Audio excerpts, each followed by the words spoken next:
to the rope of Allah, and don't be divided. And Allah says, remember when you were enemies and Allah joined your hearts together and you became brothers. He's reminding us this is how Muslims should be in one brotherhood. But people divide because of something within their hearts which is not right. There is a point to be said. If you are on the correct interpretation, then there's always going to be your discussions and debates and conflict with someone who is an innovator, who is innovating things within Islam. Your stance will be clear that you cannot come along and say, no, we believe in the Trinity, or Prophet Muhammad sallallahu alaihi wasallam, may God, peace and blessings be on Prophet Muhammad, that he is someone that we should worship. We will totally reject these people and we will challenge them and refute them. But there are people who might come and say, oh, I love my Prophet so much, he's so special. He's not even dead and he can listen to my prayer. If I even need, I can call my sheikh, my peer, my priest, my the individual pious person in his grave, and he will help me from his grave. We say these are all innovation. This has nothing to do with teaching Islam. People's love and respect have misled them to be the people of innovation. So there will be some conflicts. There will be some what we call what I mean is differences between us, because there will be always some people on the truth and some people trying to mix the truth with other moving things. closer together, or not over the last. Generally speaking, yes. You're moving closer. Generally speaking, there are fringe groups which doesn't want to listen to anything. Just dissociate from them. You can't do anything because they've made up their mind. Yeah? But in general, the Muslim world, if you look at it, the major divide may be Sunnah and Shia, Sunnis and Shias, where they've made a political issue where that's it. We're not going to follow Sunnis at all. They change even their belief system based on their political divide. Totally. I mean, they've gone so much in this division that to bring them back together, it's not going to probably a very easy task to do. Okay? So we say, we as Muslims, whoever you call yourself as, you should follow what the Prophet and his companions were on. That will be the right path, because the Prophet is the one who taught the companions what Islam is. Their understanding is the best understanding. We should go and find out what they understood. So this is the method and the methodology. When there's a difference between Muslims, they should follow. What did the first three generations, the students of the companions, how did they understand Islam? Because Allah even praises these companions. Okay, Allah is pleased with them and they're pleased with God. So their understanding and the understanding explained by the Prophet is the best. So yes, there might be differences between us, but we know how to resolve our differences. No, I understand that. I just wondered which direction it was going now. Yeah. The thing that you might see is the division is often artificially placed and dictated upon by other than Muslims. By other than Muslims. For other non-Muslims. Because they realize divide, easy to conquer. Unity, difficult to conquer. Imagine if the whole of the Muslim world was under one leader, their land everywhere, different places, but on one authority. It will be a superpower to reckon with. Do you think the superpower that we have today, they will just go and just do anything they like, exploit, abuse, torture, and commit injustice to Muslim land? If that was the case, they would not be able to.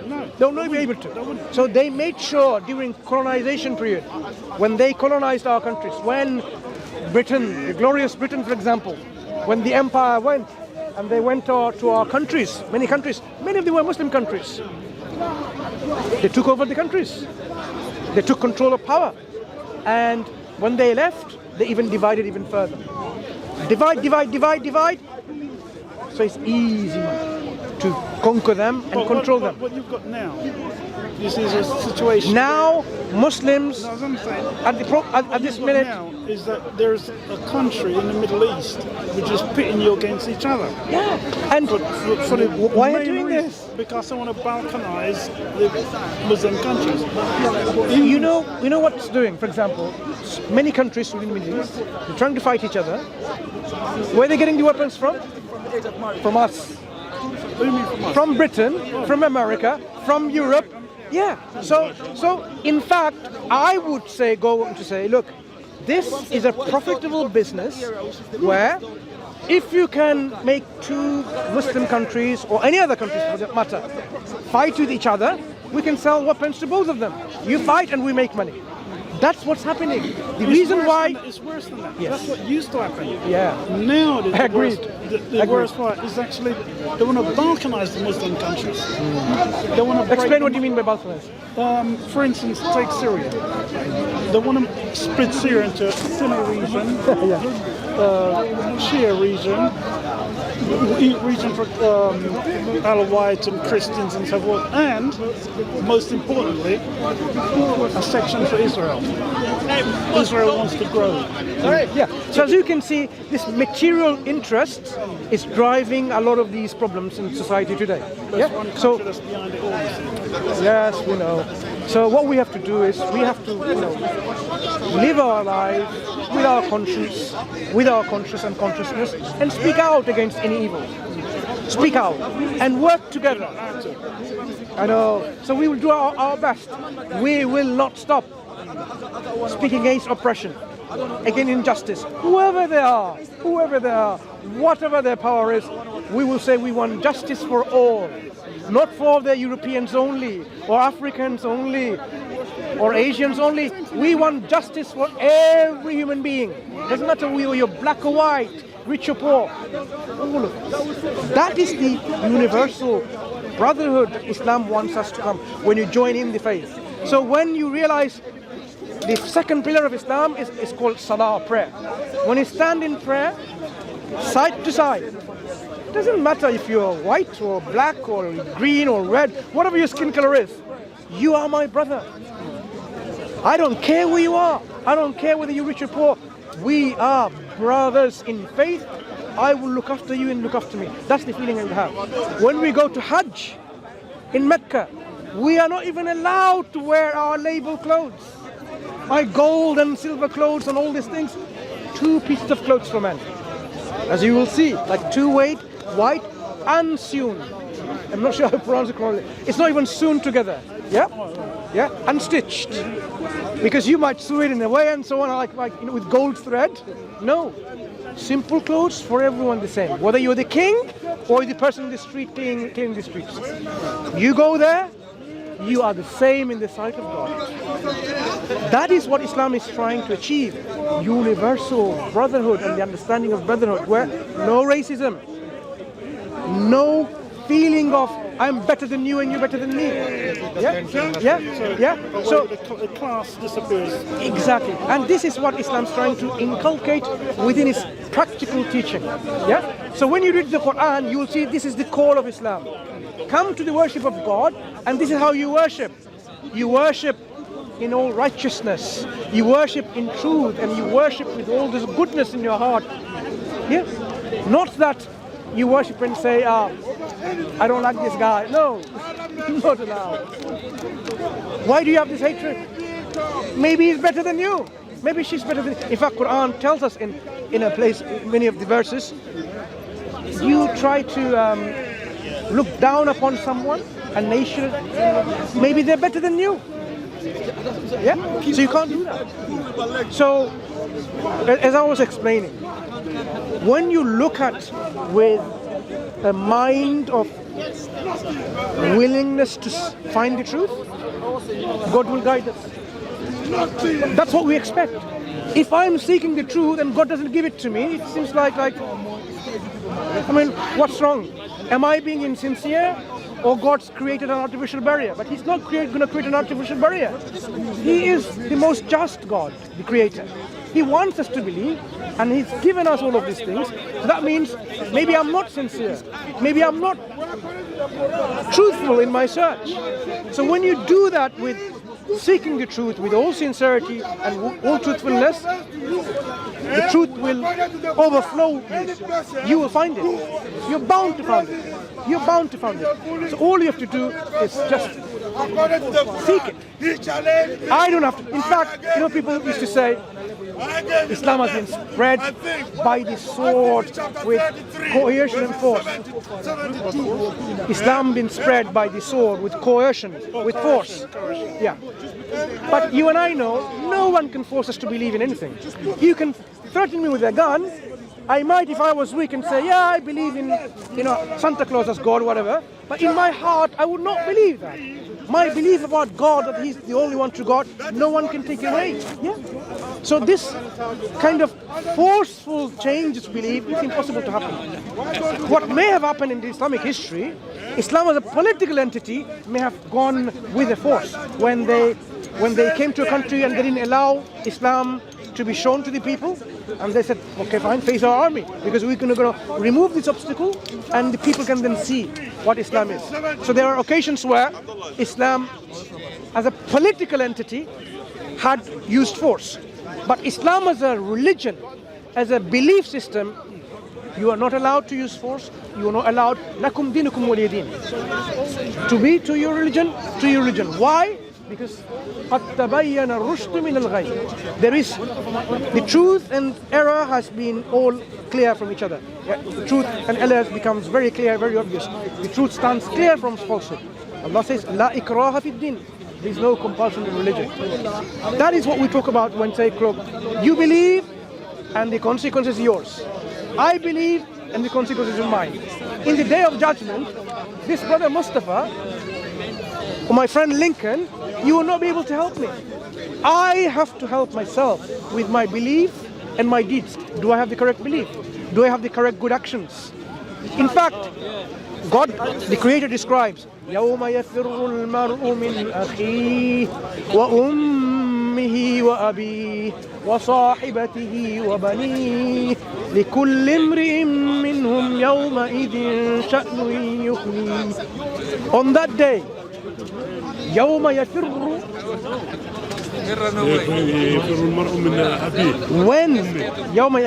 من أخيه. When that day the man will free from his brother, from his mother, from his father.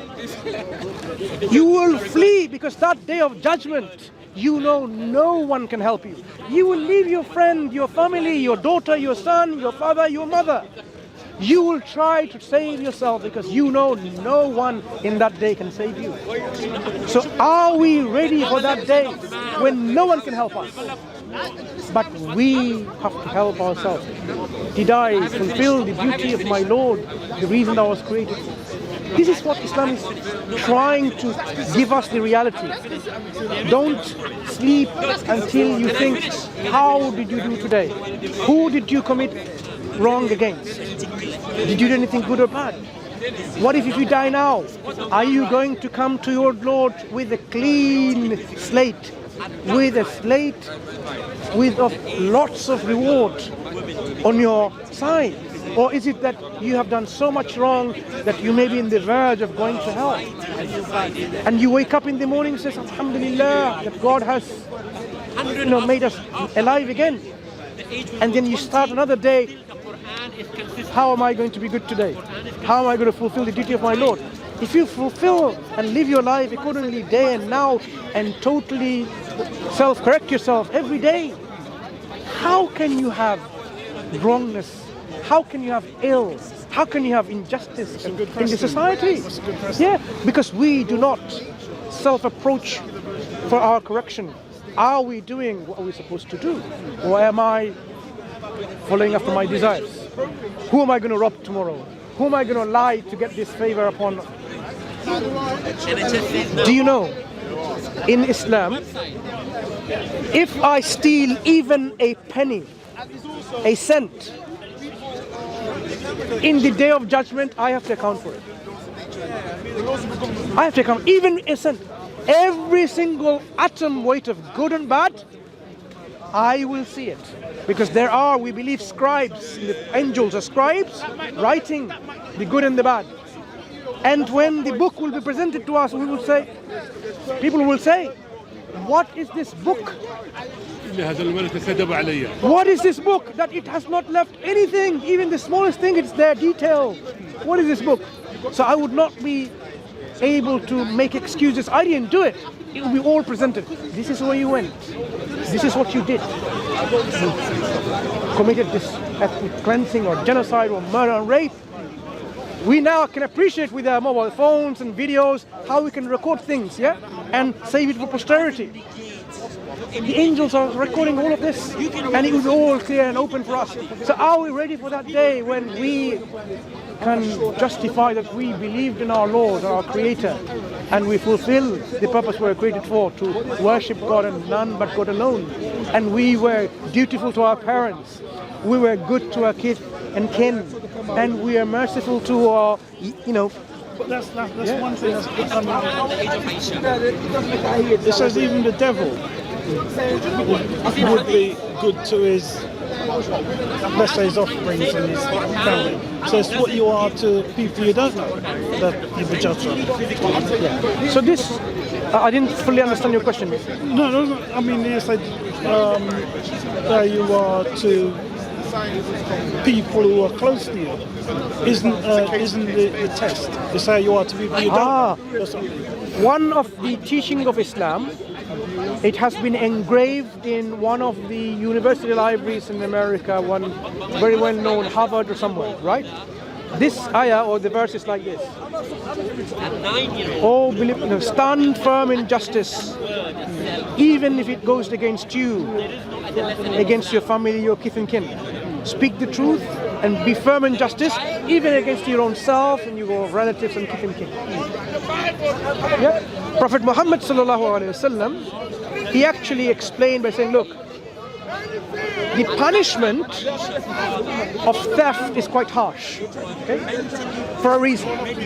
Chopping of the hand, very harsh punishment. He said, even if my daughter Fatima, if she were to steal, she should get that punishment and should be chopped off. No favoritism or nepotism, whatever it's called. No favoritism. But do we see that in the world today? If you are the Prime Minister, the King, whatever, and your son or daughter did something, they get away. If you're the minister, you did something, you get away. But Islamic teaching is no. No one is above the law. No one is above the law. Yeah? Even the daughter of the Prophet, if she were to do that, of course she would not do that, even if she did, she should face the penalty. The equality in treatment in the eyes of God. That is what Islam is teaching us, but unfortunately people don't look into it and reflect on it. So Islam is the natural religion that your heart and your mind will feel at ease and feel in tune with. It's like when we tune something, this synchronizes. And when you see that, Islam tells us to be kind to the orphans. To the orphans, for example. Yeah, I want to be like that. I want to be kind to the orphans. It says, give your charity to those who are in need, the wayfarers. There may be someone who are shy to ask, but they need it. Give it to them. You don't have to, somehow boast about. You can give in open, or you can give it in secret. That what you've given your right hand doesn't know what you've given from your left hand. You can actually give in secret too. And do not, when you help someone, insult with an injury, saying, "Oh, do you remember that day? Do you remember last year? I gave you all these pounds and took you out of misery."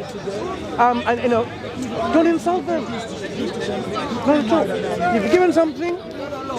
Yeah. So Islam even gives you practical, moral teachings to how to even deal with this kind of sense of I'm better than someone.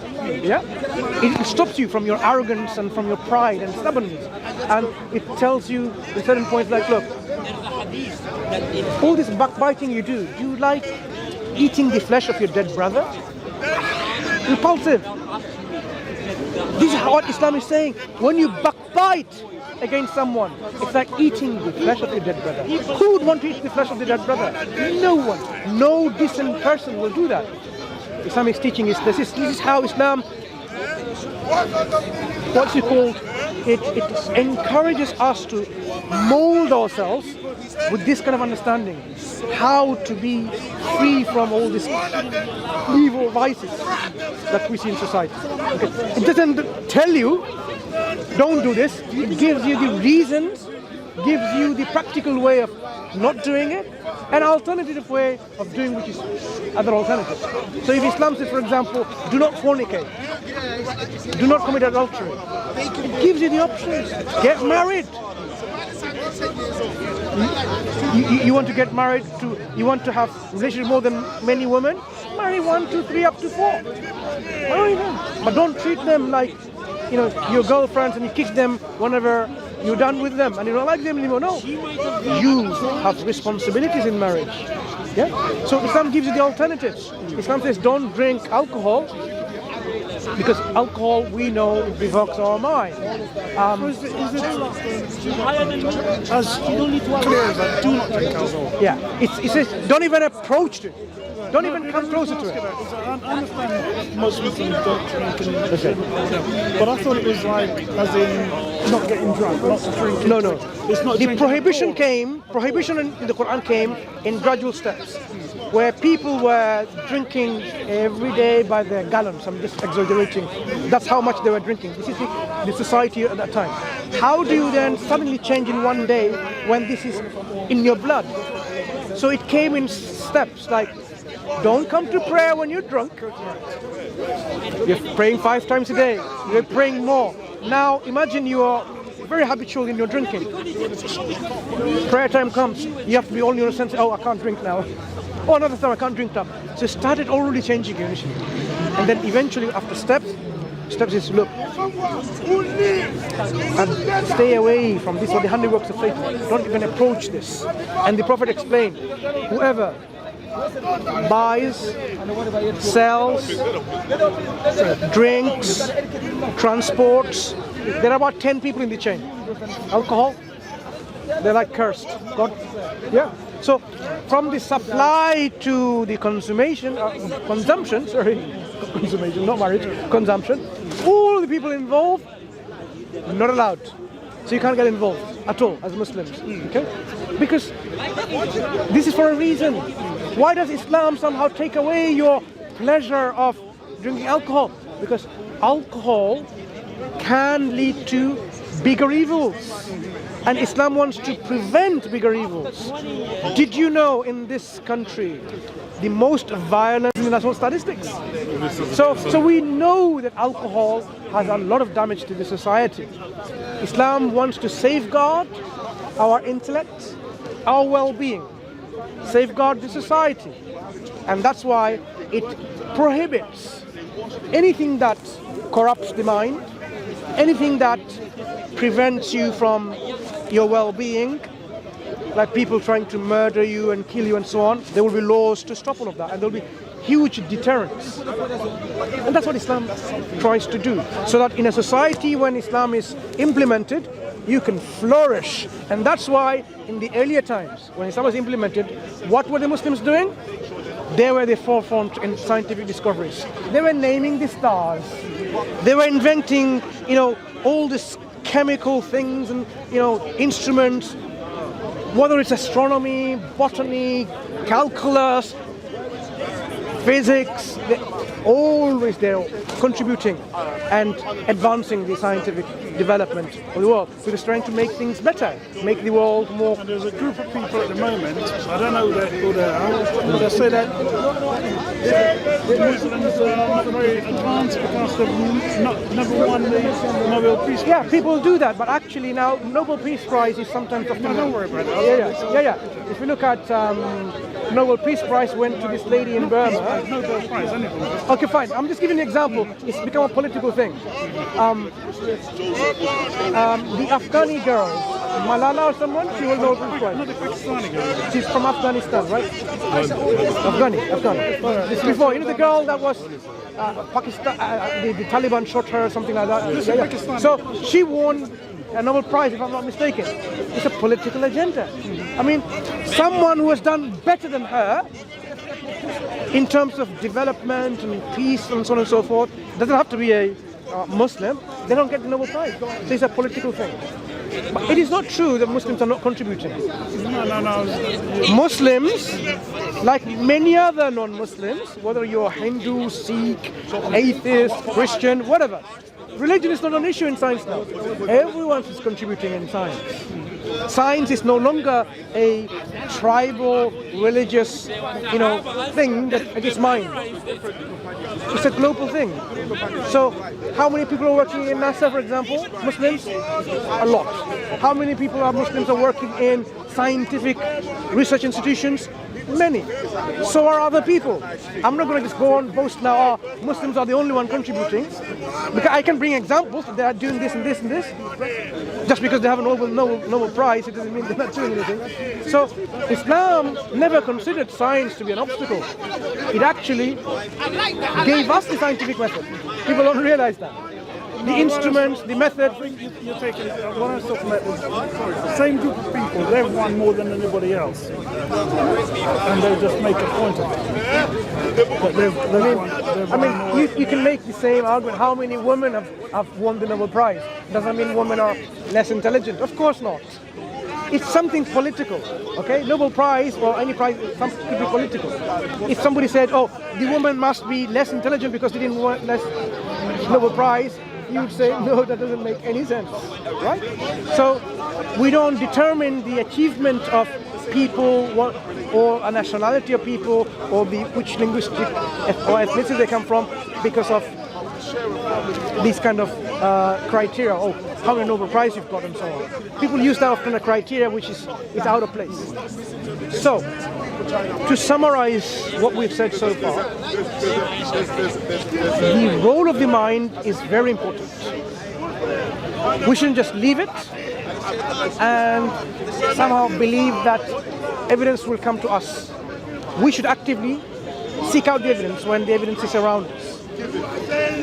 If we don't use our intellect, we will be accountable for not using it. In the Quran, Allah actually describes in various places and reprimands the people.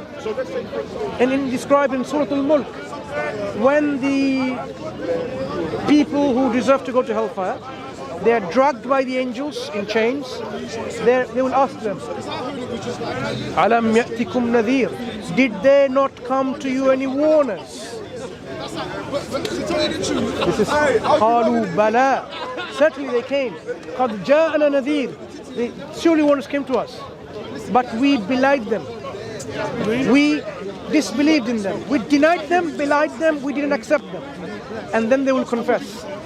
Had we but listened to the prophets and messengers or the ambassadors of this message or used our intellect, we would not have ended up in this place. There's two things. One is listening, following, accepting the messengers and prophets. And the other thing is using the intellect. If you did not use your intellect, then you will have no excuse. Only people who will be accused in the day of judgment who are incapacitated in their intellect. Yeah? Their judgment will not be like, you didn't do that, because they are incapacitated. They are not the capacity. But whoever had the intellect and did not use it, because using the intellect, you can come to believe there is a creator. Like the arguments that we have earlier on explained. There has to be one absolute creator, not two, not many. One. There has to be a reason for our creation. There should be something that we should use. We can come to this conclusion using intellect alone. And the revelation then directs us to the right way of following that. So, people who don't use their intellect, they'll be in big, big trouble. And the Quran constantly throughout says, أَفَلَا تَعْقِلُونَ أَفَلَا يَعْقِلُونَ. Do they not ponder, reflect, use their aql? Do they not use their intellect? Reprimands it throughout. Why aren't they using their intellect? Yeah. So you shouldn't be surprised to read that the first revelation that came to Prophet Muhammad wasn't believe, it was iqra. Read. Proclaim. Read. Iqra bismi rabbika alladhi khalaq. Read in the name of the Lord who created. Read. Read. So you can see immediately it's changed with a revolution. That he wants to transform the human society into a thinking society. Someone who will learn and educate themselves to know about the reality and know about their Creator.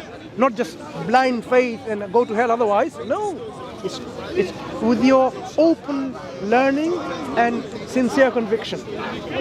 That is what God wants us to do. Okay, this is how we'll be successful. That yes, I sincerely and with all my heart, humbly believed in you. This is my surrendering. I surrendered to you, meaning I will listen and follow what you ask me to do. Okay? Because I know I didn't do any of this. So if I'm going to pass this test of this life, I need to know what to do. Yeah? So this life will have many obstacles. We have to be patient when the obstacle comes to us and plow through with our sincerity and the love for the truth. And if we do that, we will go through quite easily. If we die in the state of this belief in Islam, God guarantees us and promises us this paradise, which is forever and ever tranquility, peace and happiness and joy and bliss. And of course, the greatest of all the reward that you can have is to see our Creator, know our Creator, to have the presence of our Creator. Yep. Shouldn't we aim for that? All of us, regardless of who we are? Well, at the very least, was better than what they have today. Let's fix that. We'll talk again. Well, I see you at Danny all the time. I don't get involved in what I don't. I do see you not going into these dramas before, like some people do. I'm more on the political side, but it's sort of coming closer and closer together, where you sort of find there's a lot of.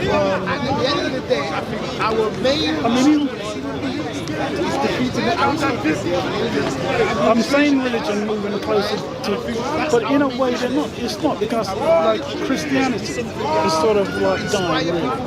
I mean, you got Muslims probably the fastest growing religion, and a lot of the